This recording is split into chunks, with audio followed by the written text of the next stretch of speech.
Happy Combine Saturday, and welcome to the Scoop World Order. Quinshon Judkins and Trey Henderson have completed their drills. Will Howard is in the middle of his drills right now, and I don't know what Emeka Ibuka is going to do. I imagine he might not do anything, but we will be giving you some live updates from Will Howard's throwing session. Talk a little bit about who is the future superstar of the 2025 Buckeyes. You'll hear it here first. We're going to let you guys know so you guys can break it to everybody, but I've gotten a lot of intel. The combine is a great place to data mine for some intel on the current team, the past team, who's next, and the state of college football. So we're going to give you some of those nuggets that we've gotten, as always.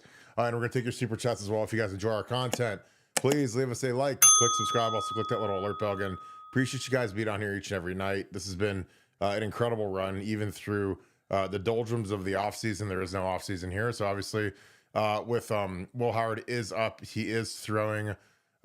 Looks big, looks strong. Did not run the 40, but we will see if he did any other drills. But he's had a great combine. Rounds of interviews were spectacular.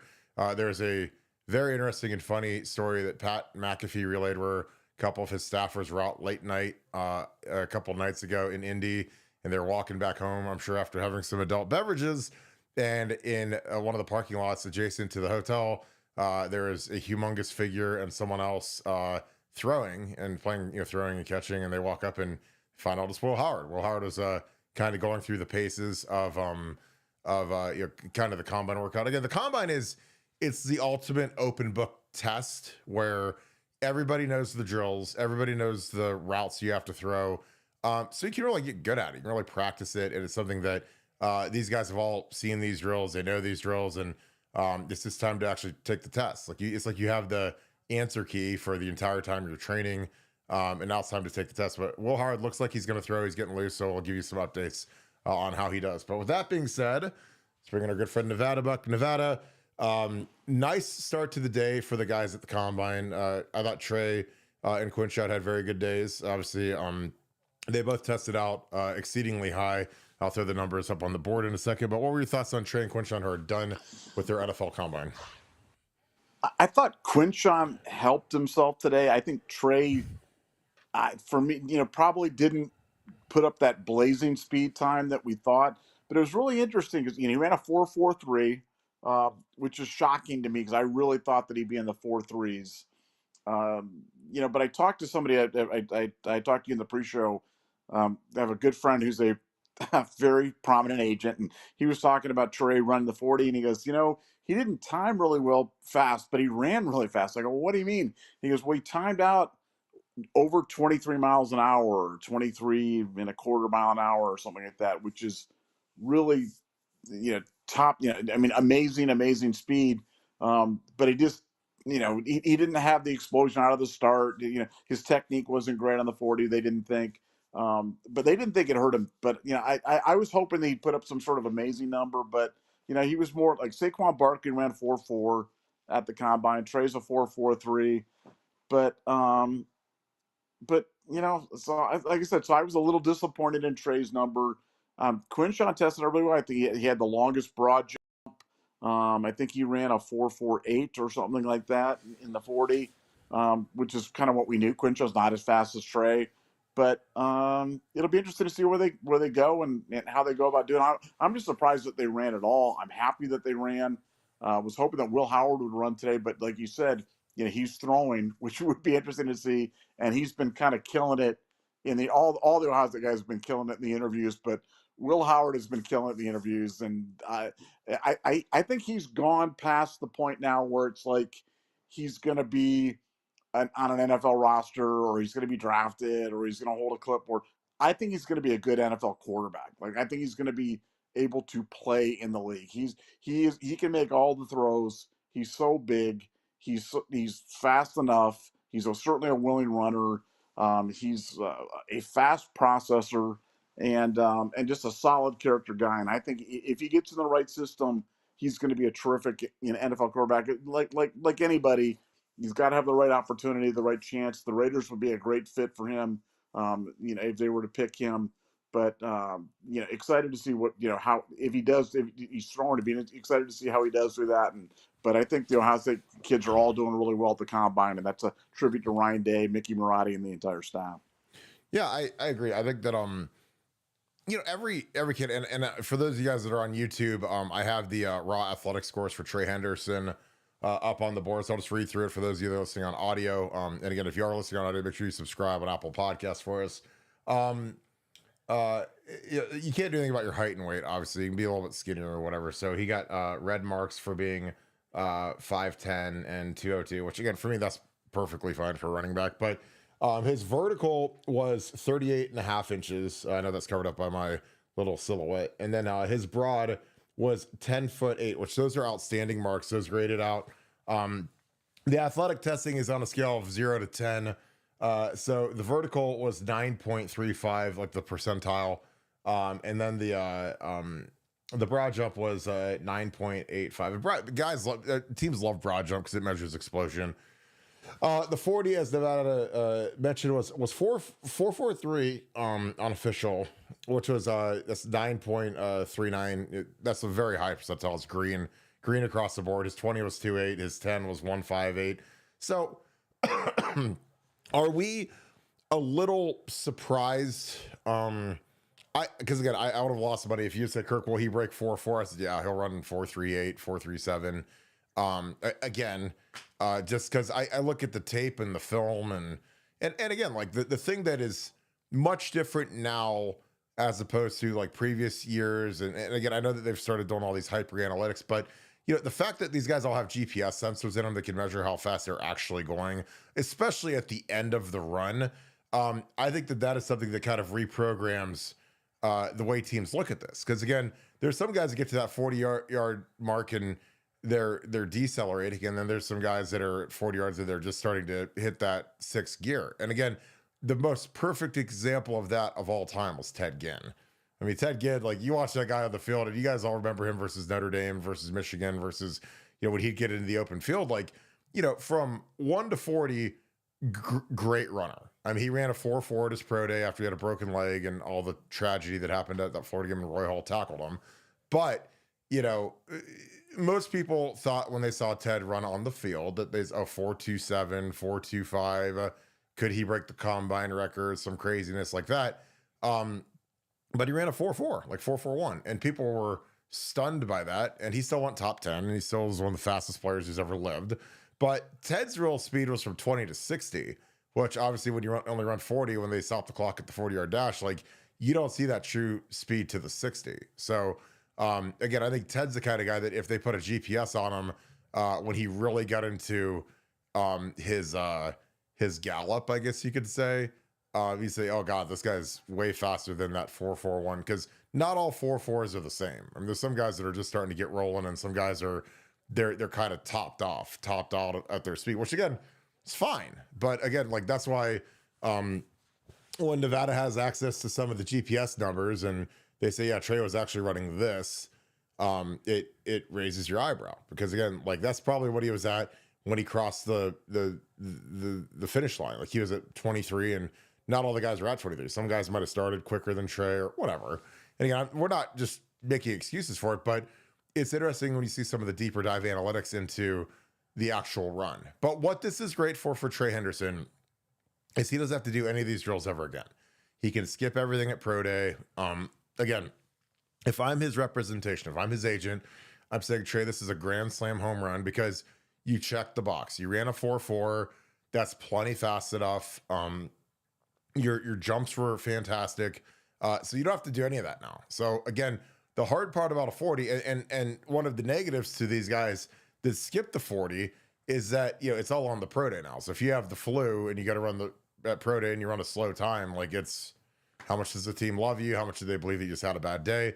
Whereas like the guys like Quinshon and Trey that knocked it out, they don't have to worry about it anymore. Because again, training for this stuff is inherently dangerous because again, especially with the 40, when you're trying to really get that last little burst, like that's where a lot of guys pull their hamstrings. So they don't have to do that anymore. You're good. Just do, Trey can go to pro day, do position work, chill, and the hay's kind of in the barn. So again, for Trey, magnificent day. Quinshon, I thought might have had the best day of any running back with the 11-foot broad.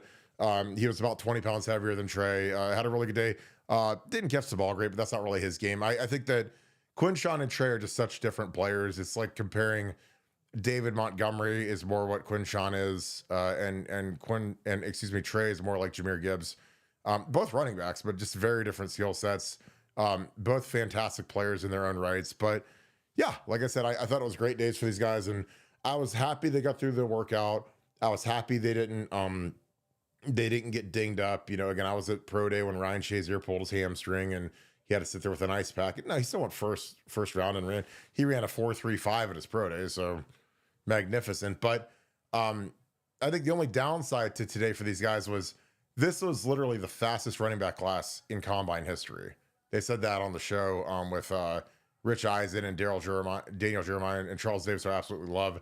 They said this is per the score sheet, the fastest in history. So again, that 4.45 doesn't stick out like it might have in other years when there were more guys popping 4.5s, 4.6s. But again, it checked the box. And at the end of the day, Trey's tape is fantastic. And I think that, when you're some of these teams evaluating, do you want to take Ashton Jeanty high in the first round like he's projected, or wait for Trey Henderson at the end of the first round or second round?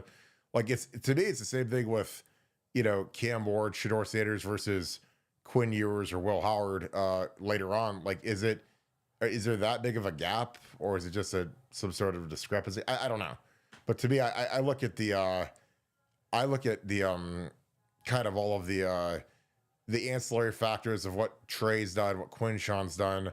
I can't get over the number of carries. Ashton DT, like 380 plus carries this year. And I mean, that's a lot, that's a lot. And it's funny when they show his highlight videos, he just doesn't, you see a lot of logos that you just don't recognize, where it's like when you watch Trey, it's Texas and Oregon and Notre Dame. And, so, I mean, again, the level of competition wasn't in the same universe. Now, Genty did have a good game against Oregon. I'm not going to take that away from him, but he didn't have anywhere near the treacherous path that Trey Henderson fought.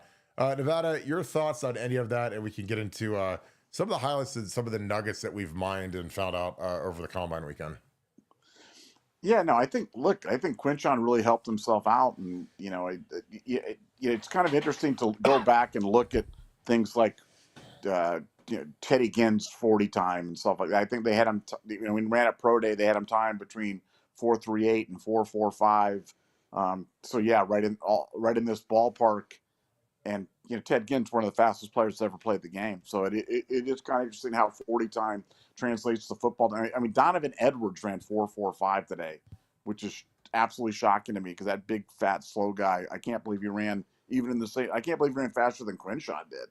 So yeah, but I guess he had plenty of time to prepare for the combine because they were out in that ReliaQuest Bowl or whatever the heck thing was going on right there. But yeah, like I said, I love the combine because it's a great opportunity, for these guys to really, for the teams to get to know the players, better on a personal basis. I think the interviews, it's a shame they can't broadcast the interviews. So I think the interviews would be absolutely amazing to watch. It's probably the best must-see TV of the whole thing is you're watching how they kind of go through the interview process, how they kind of handle things that, sometimes the interviewers are tough on them. Sometimes they're not as tough. Sometimes they ask them to, drop things on the board, design plays, talk about embarrassing moments.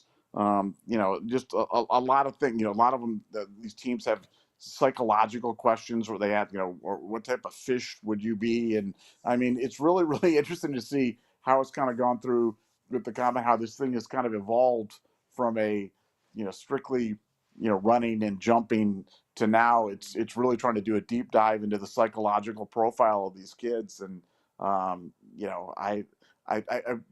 you went through, did you have any memorable meetings with any teams or any memorable questions or particular queries that stand out to you these 20 years later after your combine?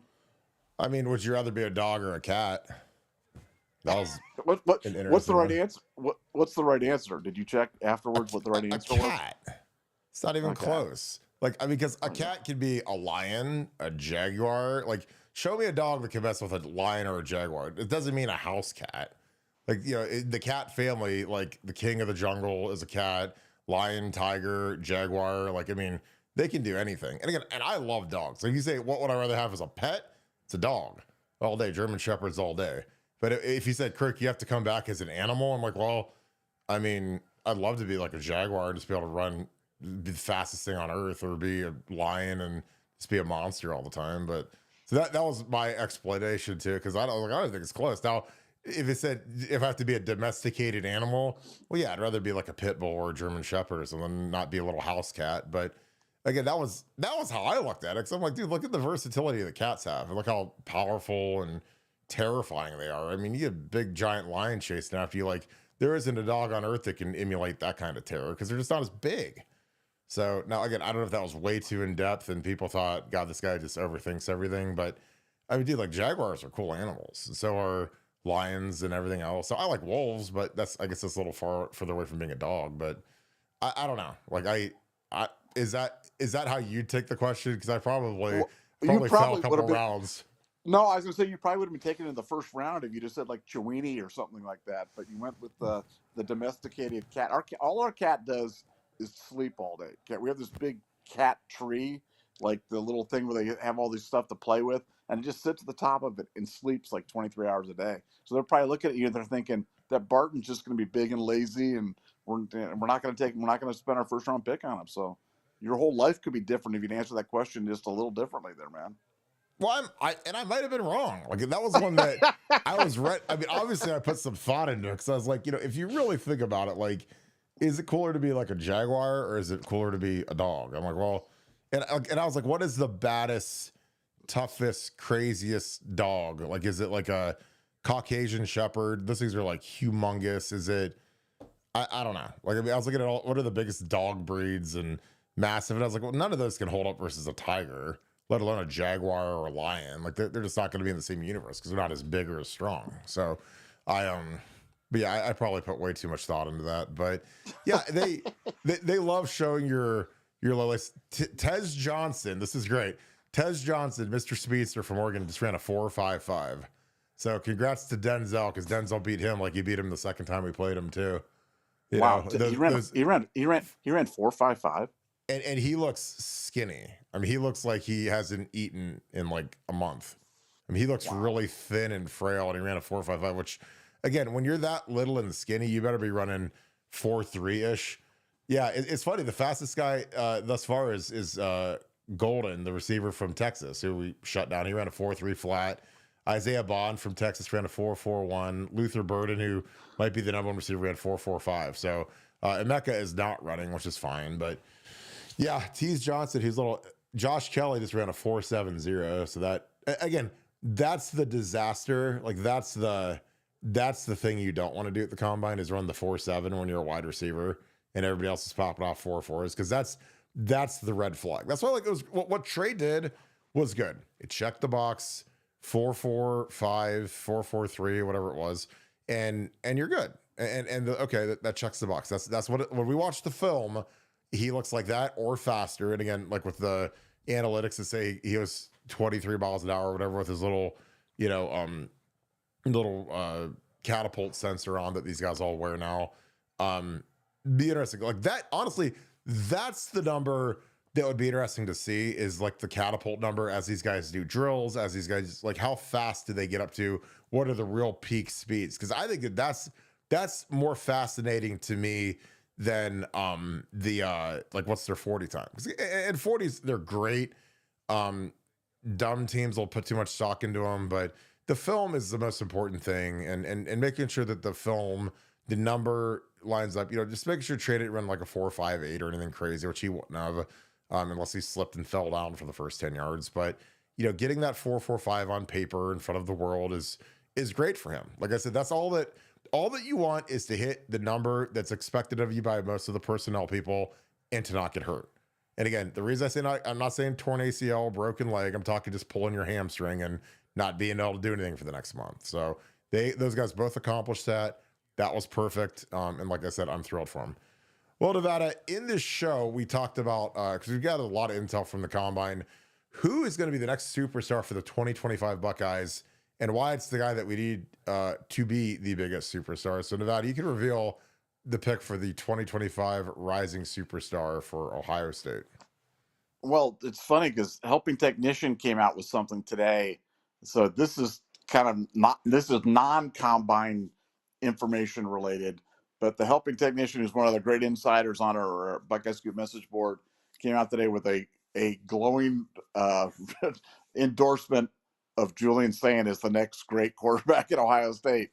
So it's kind of funny as we were kind of comparing information. I'm like, hey, helping technician just put something up here about 30 minutes ago, and you're like, well, Denzel Burke said something, something positive about him as well. So I'll let you give the combine buzz, but helping technician is all in on Julian Sayin. And when he says it, not that I haven't been, there, not that I haven't been full-throated support of Julian, but now that HT's in on it, I'm pushing all the chips in. He says he's the next great one, and that speaks volumes to me. That's a heck of an endorsement, and I'm super excited about it. And not that I wasn't excited before, but now I'm like really, really excited and actually feeling kind of bullish about our chances in 2025 if Julian can be as good as if helping technician believes he's going to be.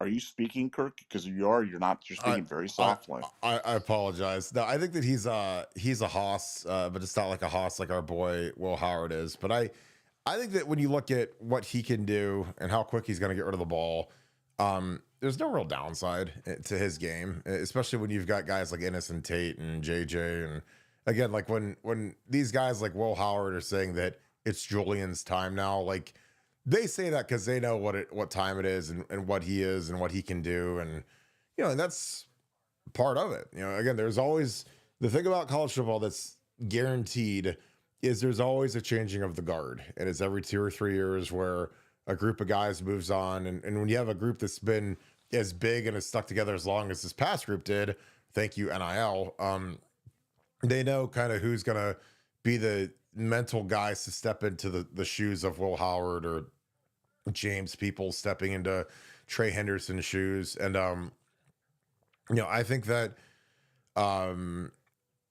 again, Ryan Day, in my opinion, is the best evaluator of quarterbacks in the world right now. And I mean that. I mean, maybe Andy Reid, maybe some of these other guys that are in the league that have been really successful, but I mean, he's the guy that could have had. I mean, you think about who our options were to start at quarterback for the 2024 team were Cam Ward, who we went after and we had, and if we wanted him, we would have had him. Ryan passed. We could have kept Kyle McCord, again, who's an NFL draft pick, will probably be a second round pick. And then all of a sudden you take Will Howard, and I think Will Howard was the perfect combination of toughness, ability, leadership, everything you need to win a national championship. Because at the end of the day, it's not about picking the highest draft pick. It's about picking who's the perfect guy for the team. And Will Howard is the perfect guy for the team. And he literally might be the third guy that gets picked out of that group. But he was perfect for what they need to do. So again, when Julian Sayin came available, there was an issue. I mean, Aaron Nolan was already on campus, and Aaron Nolan was a kid that we had moved in on, and he was our guy, and he was the one quarterback we took in that class, and he got to campus, had a very rocky start, exceptionally rocky start, one of the worst starts I've ever seen or heard about. And so when Nick Saban retired and Julian Sayin wasn't feeling staying in Tuscaloosa, Alabama, Ryan made a move. And again, the thing I always hang my hat on is that Ryan, if that quarterback room is not where he wants it to be, he will move everything to get it where it needs to be. He's not going to put up with bad quarterback play. Again, this is a guy that jettisoned Kyle McCord, who the teammates for the most part loved, and sent him off to Nebraska and Syracuse and everywhere else. And Kyle's going to be a mid-round pick, but he wasn't as good as Ryan needed him to be. He wasn't the leader that he needed him to be. So he made the change. And again, that's something that probably shocked a good part of the team, and surely shocked Kyle McCord when they went and demanded that he be the starter and there'd be no competition. But Ryan's not scared of it. And again, that's why I have a lot of faith, because he had to, basically not cut the relationship with Aaron Nolan, but when you bring in a guy after you just took a guy and you only had one guy in the quarterback cycle, and then you bring in a guy who's in his class, like within a month of him being here, then that's gonna set off an alarm in that kid's head. And sure, it's gonna be he's gone now, but I just think Julian's skill set is something that's special. I think that the way he throws the ball, I think that the way that he fits in the offense, I think that the big offensive line that we have and the skill guys we have, he's gonna be special. Now, is he Will Howard special? I don't know. We're gonna find out. I mean, again, Will Howard is he not only is he the most underrated player in Ohio State history, he might be the most underrated player in college football history at this point because he just gets zero respect for what he did last year, taking over a program for 1 year, leading him to the promised land. You know, he walks into a team that's got, you know, not just a good team, but like, you know, the best team in the country that has, you know, the most experience I think we've ever had coming back in terms of starts and captains and everything else. And he became the leader, and he just got better and better and better to the point where he was playing like the Heisman. He should have been the Heisman Trophy winner by the end of the season. So, you know, is Julian going to be at that level? I doubt it. I mean, I haven't seen that level yet, but it'll be interesting. Nevada, any thoughts on that? Well, I know we've talked about the whole thing about Ryan and his ruthlessness, and will he go to the portal for a quarterback? I'm just telling you, like he's not, like, Julian's the guy. Julian, first of all, Julian is the guy, and Julian's, we're not going to be portal shopping. We're not going to be looking for a quarterback, and we're going to be kind of in that enviable situation where we're going to have a quarterback be playing with us that's got additional years of eligibility. Now that doesn't mean that if he doesn't do well that Ryan couldn't do it in the future, but they're, like I said, they're really excited about what he can bring, and I'm excited. Having those Southern California quarterbacks, those guys, that they're classically trained. That they can spin it. Those guys are used to throwing the ball a lot. They've been throwing it a lot for years and years and years. And Julian's a little bit of a different kind of quarterback because he's a little smaller than what we're used to. But look, Dylan Gabriel just checked in at the combine. I think they measured in at 5'11" or something like that. And Julian's bigger than that. So you can succeed in big time college football without being a big hoss. And hey, but we're gonna miss Will Howard. Will Howard somehow flew under the radar. He flew, and I don't know why. It is the darndest thing because he came in under the radar. He kind of stayed under the radar. He was here, for most of his Ohio State career. I say 90% of his career, he was under the radar, and now he leaves as maybe the best ever. Certainly the guy who maybe had the best season of any quarterback ever at Ohio State, and a national champion. So kind of a crazy ride as we got through 2024, and now we get a completely different kind of ride with a young quarterback with Julian Sand in 2025, and that's what makes Ohio State football so exciting. Is it's always something different. Yeah, and I think when you look at the guys around him, obviously with JJ and Emeka and like he doesn't have to be, or not, excuse me, not Emeka, Brandon Ennis and Carnell, Max Clare, James Peoples, CJ Donaldson Jr., the offensive line that we've retold that has two big giant tackles now, really good interior. I mean, again, I talk about infrastructure more than any human being on earth when it comes to evaluating a quarterback, a running back, like really anybody. I mean, anybody that goes into any situation in college or in the NFL. I mean, what is around him and what could be some determining factors of him being successful? So obviously, Ryan Day is his coach, which is huge. And then on top of that, you've got Billy Fessler, who glowing reviews from Will Howard about Billy Fessler and how how he's a rising star. And Billy Fessler will be a head coach one day. I mean, you can almost mark that down in ink. So that's your QB coach. You got Ryan on top of that. Brian Hartline's calling the plays, so you're going to throw the crap out of the ball. You know that already.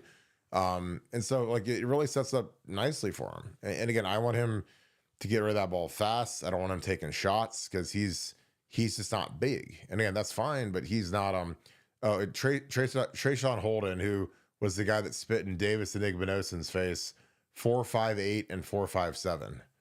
So the two speedy, Oregon, the fastest team of all time, 4.55 and 4.57 for their two starting wide receivers. So again, like a lot of that sometimes I think is just mysticism when they talk about how fast teams are, because this is where you find out if these guys can really run or not, is at the combine. And a lot of times those guys, they're fool's gold, and it's the same thing with the SEC. Like when they also say, oh, nobody can run like the guys in the SEC, nobody's as fast. I'm like, well, watch the 40s at the combine and see who's fast, because our guys are as fast as anybody. That was just always like the great myth. I'd watch these SEC guys run slow as molasses, and they'd be like, well, you can't run like the guys in the SEC. I'm like, well, look at the tape. Look at the numbers. I mean, like I ran a 4.9. Like what those guys run? Not that. Promise you. But yeah, like I said, I think Julian Sand's got just incredible upside for what we can do on offense. And like I said, he's got to, he's going to have to become a vocal leader, man. I mean, that's going to be one of the hardest parts about when you're a young kid and he's only his second year in college. So, I mean, he's not, been around the block very long, and he's got to become a leader of the offense. And this is an offense that is completely devoid of leadership from that senior class. Because again, a lot of these guys they're good players, but they're not big time starters. And you look across our entire crew. I mean, JJ's a sophomore, Carnell Tate's a junior, Ennis is a junior, Max Clare is a junior. You look at our O line, like we don't have any seniors on our offensive line that play. I mean, you got Carson Hinsman's going to be a 4th-year junior. So he's going to have to be a leader just because of his age and how much he's played. Ethan Onyanwa, who's a 5th-year senior, is a guy who could step in and be a bit of a leader just because he's got more starts than most of the guys on the team. Right tackle is I got 3 years left of eligibility, redshirt sophomore. So, and then the other guys are Austin Sauerveld, who's a 2nd year, you're going to be a 3rd-year guy. I mean, you got a lot of really young guys up front. So where's the leadership going to come from? James Peoples is a 2nd-year sophomore. So offense, and it's whether he likes it or not. And I know that he's a quiet kid. He's more of a mild-mannered kid, but the quarterback has to be a leader. Now, that doesn't mean you have to be some sort of psychopath screamer cheerleader, but you got to put it down when it's time to. I mean, if you got to make some noise, like I said, Troy Smith, when he was a sophomore, he was ready to lead in a major way. When he was a redshirt sophomore, he was the unquestioned leader of our offense. And I know that Julian's only a redshirt freshman, but that's kind of where we're at. So, but yeah, I think the upside is tremendous, and this will be one of the funnest, I think, spring footballs that we've been a part of, that we've covered. I'm really excited to see what these guys can do and how some of these new pieces mesh, because that's the beauty of spring ball now is you have pieces like Max Clare, and how's Brian Hartline going to use him, and how's Ethan Onyanwa going to develop, and Philip Daniels, these 2 humongous tackles that we went out and paid for. So what are your thoughts as we head into spring, Nevada? Because we got a few weeks left, and then it's going to be go time for a lot of these guys. Well, no, 2 brand new coordinators. I mean, how is Matt Patricia going to put all the pieces together? How Max Clare? I just don't think we talk enough about him. To have a first-team All-American caliber tight end just kind of thrown onto our plate, and I believe they said it was Lathan Ransom that when it said to the Ohio State, I believe it was Ransom, had said to Ohio State, "Hey, if you get a chance to get this guy, you got to get this guy," which is kind of a new way of identification of these players. Is you have the existing players be like, "Hey, there's a player on this team here you might want to really look at. He's really, really good." But Claire's the guy that we haven't seen playmaking ability like that out of the tight end spot, and Julian loved to go to the tight end in high school, so it'll be really interesting. His eyes naturally gravitate towards the middle of the field like that. It'll be very interesting to see, how much of a connection those guys have, and how much do they work the ball to him during the spring. But I think this spring is, like last year, you had so many guys coming back, and so many of those guys were on a pitch count, and it was about managing, and we really knew that we weren't going to really see anything to the fall. So spring football was just kind of getting through it, trying to get through it without injury, and kind of the excitement of this loaded team in 2024 going on in their quest for the national title, which they got. This year's totally different. This is about these young guys now finally having their chance, and how are they going to do? I mean, can they step up? Can they, absolutely secure the position? End all doubt that they're the guys, to man the spots coming into the fall. So yeah, I'm really excited about spring football. Spring football's we're in March now, so spring football is almost upon us, and I can't wait. I'm super excited to see these guys on the field. Yeah, I think that the the funniest thing about like about this is I'm gonna throw out a Max Clare. This is like the benefit to the portal that nobody really talks about. So, I've watched more Max Clare film than probably anybody not named Keenan Bailey or Mark Pantoni. But like, when you're evaluating these guys, and it's an instance where you're looking at fellow Big Ten guys, like you're not just evaluating. Let's see if I get my pencil. I don't see it. I'll try to do it without it. Hopefully my kid doesn't steal it. You're evaluating these guys. Let me see if I can use that. Okay. And when you're evaluating these guys in the portal, again, this is the advantage to getting in that portal as opposed to just doing all high school stuff. Because, you want to talk about getting an evaluation, and again, I used to sit and watch high school film as a staff because we would watch it as an entire staff. Urban Meyer, who's a genius, would literally have us all evaluate guys. Just so like that first year, we all learned how to evaluate every position, whether it was a quarterback, whether it was a linebacker, or, because again, when it was like quarterback day, okay, Tom Herman, take us through what you look for in a quarterback. Take us through the whole thing, and let's watch your top 10 quarterbacks in the country. So we'd sit in there. Tom would say, I want accuracy, I want how the ball come off his hand, his decision making, quickness, like whatever. And I'm just making that up. I mean, I can't remember what he said 10 years ago, but it was similar stuff like that. And we turned the tape on, and okay, here's your number one guy, Deshaun Watson, whoever it is. And like, because one year it was Deshaun, I can't remember who it was the year that we evaluated it, but I remember Swopes was one of them, big kid that went to Texas, never did anything. I don't know if we got JT that year. We might have got I think we got JT that year. I think JT was the guy we ended up taking, but I can't remember off the top of my head.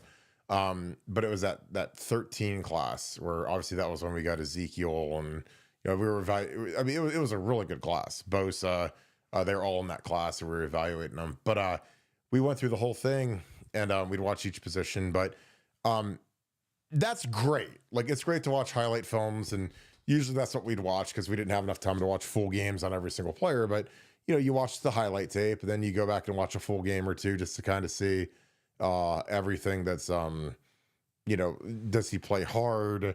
Let's see him versus good competition. Let's see him versus bad competition. Because like one of the things that Mark Pantoni used to love to say is like, does he dominate versus bad competition? Which, again, that's like if he's a superstar 5-star running back, like, and he's playing a bad team, like, why is his stat line 25 carries for 100 yards when it should be 25 carries for 250 yards or 15 carries for 200 yards, and he's pulled out at halftime? Like, those are like, and again, the classic case of that was Derek Greene. Like, Derek Greene was a kid from the same high school as Curtis Grant in Virginia, and we watched a full game of him, and it was like 30 carries for 105 yards and a touchdown, but he was playing against a terrible team in Virginia. And that's a giant red flag when you don't dominate. And then we'd watch Ezekiel, and Ezekiel played in like a Catholic, small division Catholic school where he just destroyed everybody. And it was 250 yards every game and 3 touchdowns. And it was just like a video game. Now, level of competition similar, but Ezekiel dominated and Derek Greene didn't. And then, it kind of all is just like something to look for. So, but the benefit to doing this, where you're evaluating guys in the Big Ten is, so when you're Mark Pantoni, if I'm evaluating Phillip Daniels from Minnesota, if I'm evaluating Max Clare from Minnesota, what's the first tape I'm going to watch? I'm obviously going to watch Ohio State tape, obviously, because you can see him against Jack and JT. But then you can flip on versus Penn State, and you watch him against 11, who is the best player in the country and should be the first pick in the draft, Abdul Carter. And again, this is just a backside cutoff, but this is a rep that you get where he's blocking the number 1 pick in the draft. And again, it's a cutoff. And again, this doesn't look like some butt kicking, but this is a really nice job. And again, this is 11. This is Abdul Carter, the best player in the country. And this is not an easy backside cutoff, but he gets there, fits him up. I mean, he does that literally. It's like a clinic tape. So obviously he's not handing off, but if the quarterback hands this off here and he cuts this off and this guy climbs the way he could, I mean, this is out the gate, because again, this combo isn't great. So Marcus Johnson will get that short up, I'm sure. And this guy's a good player at Penn State, but I mean, that backside cutoff is a really good job. So again, I've watched this whole tape, and in this game versus Penn State, Max Clare had 7 catches, 90 yards, and a touchdown. I mean, he's, if not the best player on the field, he was one of them. Penn State, much better team. But he was one of the 3 or 4 best players on the field. Obviously, Abdul Carter's just a mammoth. He's like a Myles Garrett type guy. But that's why I love these transfer portal guys, man, because you're watching these guys block the same guys that our guys had to block. So if you're trying to make a apples to apples comparison, it's super easy to do because you're like, well, okay. And again, this is not an indictment on any of the tight ends we have in our room, but are they blocking Carter as good as he did? Probably not. So again, it's like something that's if you've got the budget for it and you're at the top of the food chain like Ohio State is, it does nothing but improve your roster year over year. And again, that's the thing I love about Ohio State's positioning going forward, because kids all want to play here, and they see how this place is a catapult into the top of the NFL draft, and why not come here for a year or two? I mean, like Max Clare is preseason All-American at Ohio State. And I don't know if he would have been a preseason All-American if he would have stayed at Purdue. I don't know. But I think that teams are saying, well, he's going to Ohio State. They're going to have a prolific throwing attack. He's already a star. So let's amplify that a little bit. Nevada, any thoughts on that? We'll dig in some super chats. Yeah, no, I mean, I think that's exactly right. I think that's the reason why you come. And as you said, getting guys out of the portal, it's just, your margin for error, or the amount of error that you have is just so much less, because you've had a chance to, examine them straight up close and personal against big time competition. And so what you're getting. So, I mean, the chances of Max Clare being a bust for us are about 0%. It's just a question of how good he's going to be and how much we're going to utilize him. And I think the answer to both of those things is a lot. And I think he's going to end up being a really, really good player here. And I can't wait to see it. Well, yeah. And the thing is, like, for me, that's where I want to spend my money. You're going to talk about this NIL budget. Like, I want to spend it on a kid like him, because you look at a kid like Max Clare and it's like, he's a monster workout guy. He's a monster weight room guy. We already know that. I have an exceptional source in the Purdue staff that was with him last year, was also with Marcus Johnson. Loved Max. And the funny thing is, Max has a younger brother that's still at Purdue. So, I mean, if his brother can blossom, that might be a guy that I'd keep my eye on, because his younger brother is a kind of the same kind of archetype as Max is. I'll show one more. This is just a little leak out, but you can see a little bit of the open field athleticism. Here he is leaking out on the backside of a little play action pass. They lose him here. He's just running a little drag, kind of like a fake run, and then he leaks out nice, easy. This is the kind of stuff I want to run for Julian Sane. This is a super easy completion. It's like a little 5-yard delay drag where he acts like he's run blocking, then he gets loose, puts a little move on, puts another little move on, rumbles on down to the 6-yard line. But that's a simple, easy completion. He's leaking out. Again, I'm real big on rhythm. I'm big on getting the ball out of the quarterback's hands, especially when he's young and game starter. Let's get him some easy completions going. Obviously, JJ is going to demand an incredible amount of attention. So who can be singled up if they're going to double JJ? This is the guy. So again, Ennis can work the middle of the field too. Tate will be on the other side. It's going to be crazy. I'm super excited for it. All right. Super chat time. Appreciate you guys being on here as always. Michael Hilliard, appreciate you. Thank you for the 5. Hope you're having a great day. Appreciate you, my dude. Julian Sane reminds me of a better version of Jackson Dart. It's a good comparison. His arm can certainly make up for the lack of size. Yeah, again, like, you don't have to be, some Titanic quarterback like you had to be 10, 15 years ago when everyone was Roethlisberger and Phillip Rivers and Eli and Peyton Brady. They're all 6'5", 6'4". Jalen Hurts just won the Super Bowl, and he's pint size. Kyler Murray's effective. Caleb Williams isn't some Hulk. So if you're a guy that can run and throw and create, and most importantly, get rid of the ball fast and make good decisions, then there's a place for you to play now. So that's just my opinion on that. Nevada, any thoughts on Julian Sane reminding Michael of Jackson Dart? Because again, I think that's a nice comparison. Jackson Dart's flying up the draft boards right now. Yeah, that's a solid comparable. Jackson Dart was one of my favorite quarterbacks last year out of Ole Miss, and I think it's a good comparable. And I agree. I think look, you always rather have a big, fast guy with a great arm and great decision than a small, fast guy with great arm, great decision making. But I think that the size of a quarterback's not that big. A lot of it has to do with how are you an over the top deliverer? Are you side? Are the balls getting knocked down? How quickly can you get the ball out? And I think Julian does all those things well. Jackson Dart's gonna be a good quarterback. I like him a lot. That's one of the reasons why I didn't want to play Ole Miss in the playoffs, because I didn't want to face him. I'd much rather play Tennessee than it was Ole Miss, and because I thought Ole Miss was super dangerous.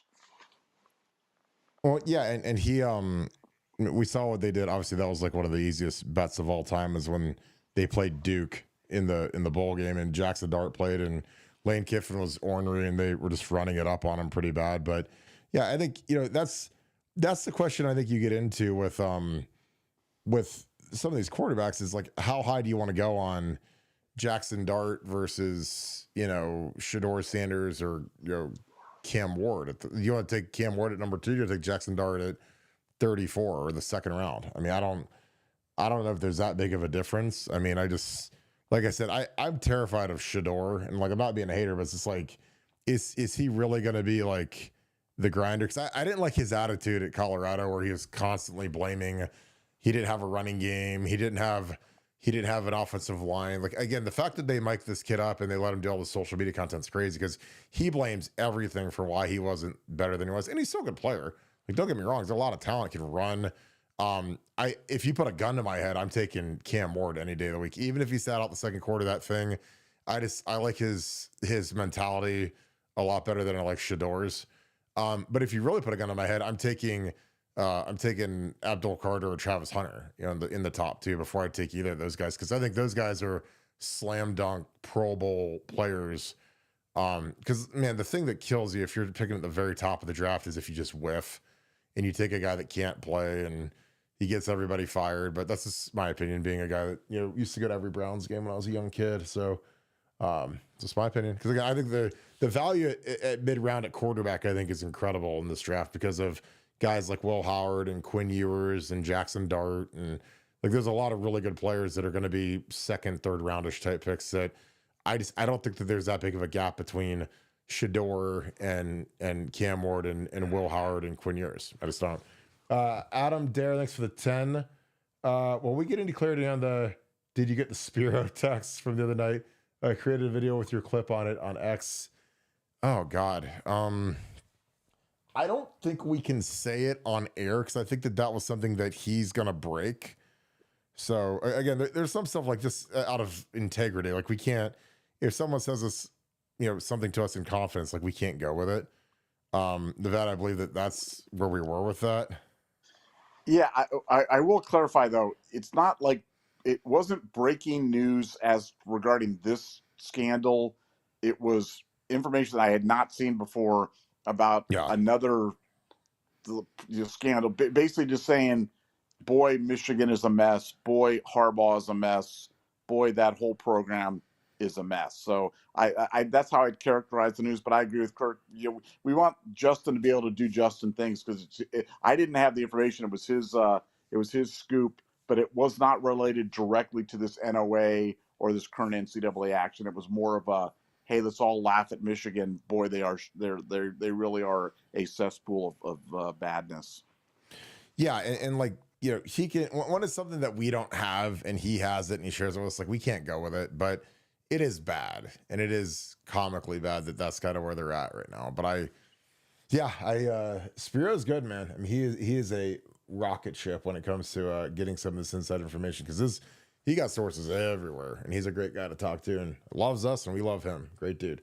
Ravia Tube, thanks for the 5. Do we have the numbers to add a separate wide receivers coach?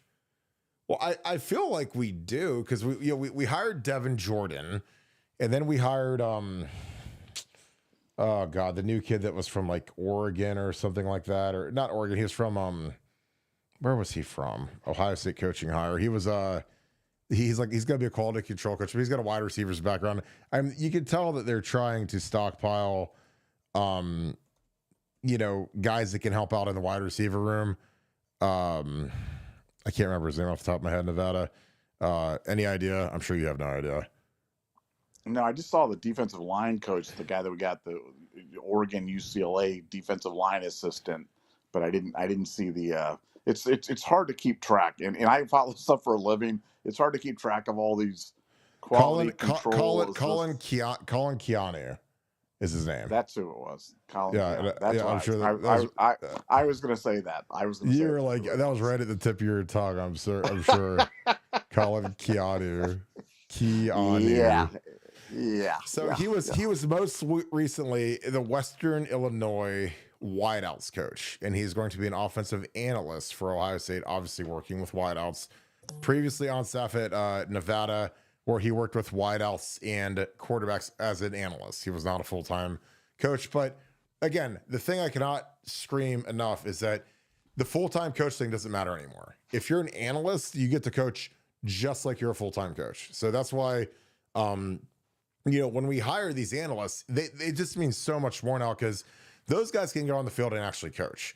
They can work with these guys at a level that was never allowed even 2 years ago. So again, like I said, I don't know many teams. I don't know if there's any teams right now that have a wide receivers coach who's also the offensive coordinator. We made a big deal about that the other night.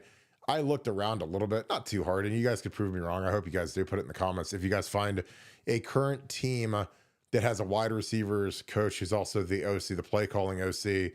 I don't know if that exists right now. I'm sure it's happened at some point in the history of football, because it is what it is. But Devin Jordan's been on staff for like 5 years now. This Colin Keanu guy is going to be there. So if Brian Hartline has to go down and run, help out at inside run and be a part of the running game a little bit, he can go walk around and do that. And Devin and Colin and Keanu can run some of the drills, some of the one-on-one stuff.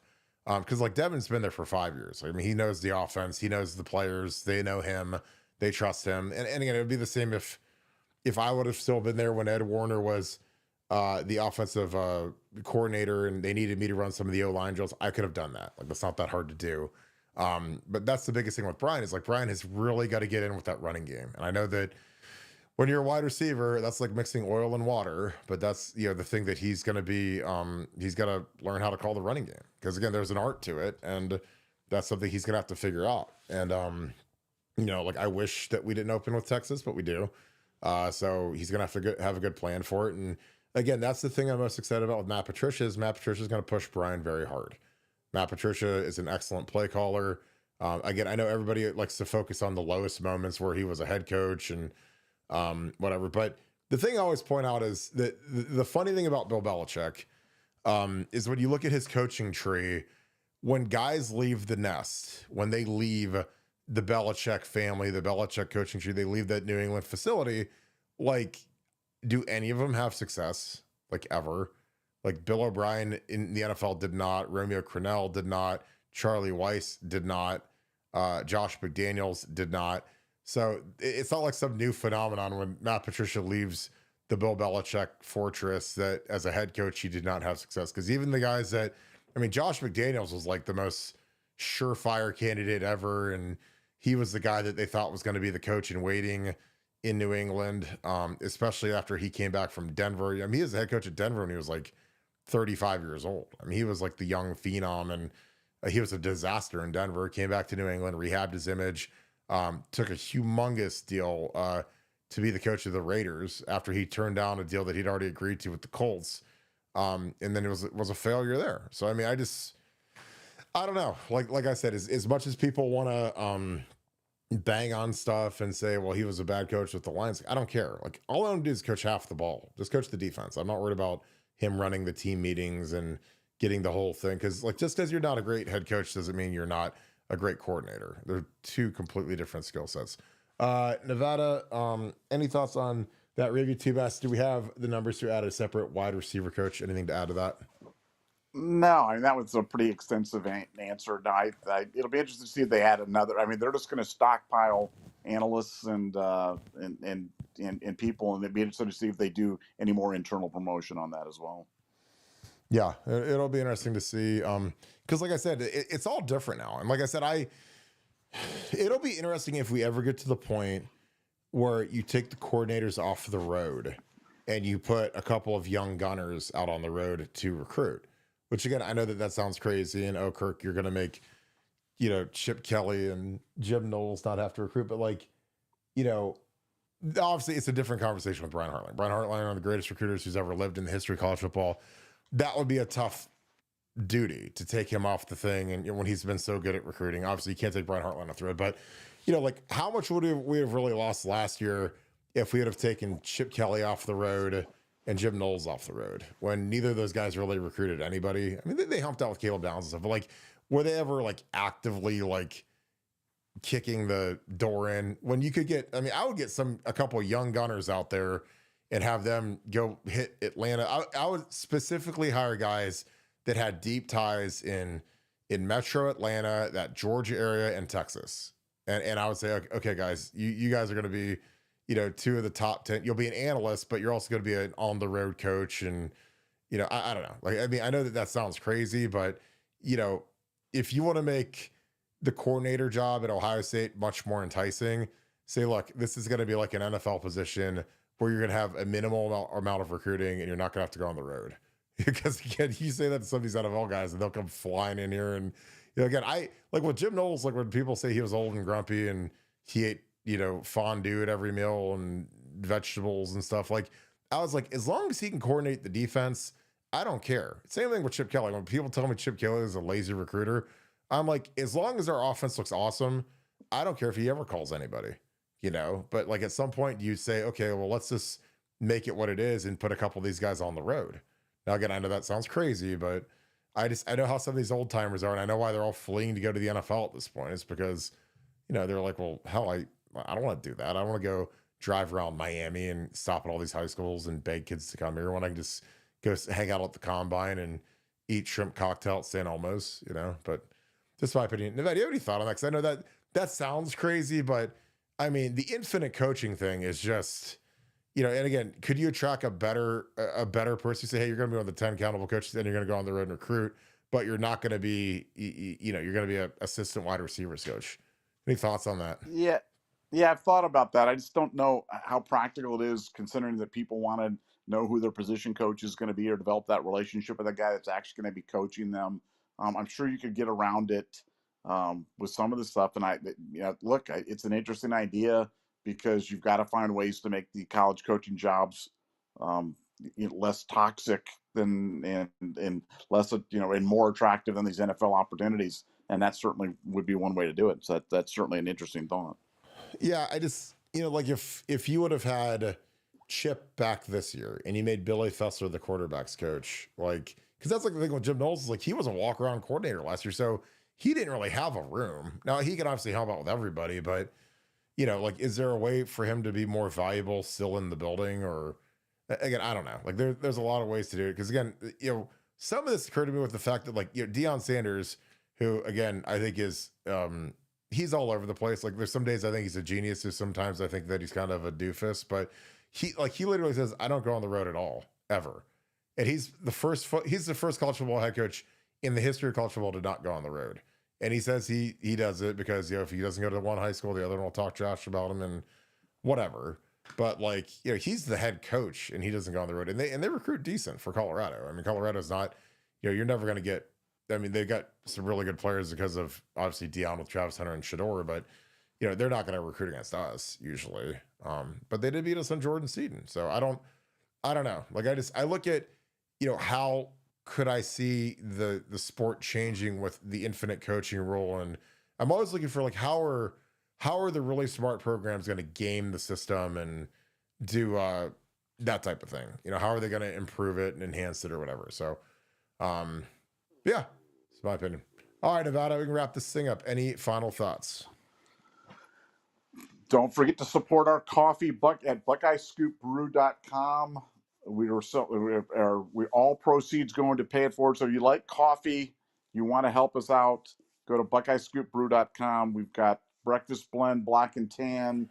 French roast. Got French roast. So help us out. Like I said, if you're a coffee drinker, try it out. Let us know what you think. And we just appreciate all the support to pay it forward. And no, excited. Can't wait for spring ball. It's almost March. We're in March, so it's officially time to get excited. Do you yeah, if you guys have any fantastic names, if we have like Nevada's French surrender roast or Barton's breakfast burrito blend or whatever, like whatever you guys want for like a funny name for it, if you want to rename any of it, put it in the comments because we're always looking for something to make it a little more close to home and a little bit more competitive. But yeah, the coffee is great. I've been drinking it every day, and I like the breakfast blend. I like the black and tan is fantastic. So, but yeah, and Will Howard is currently throwing on NFL Network right now. So if you guys are by your TV, Will is throwing some dimes right now. So make sure you check him out.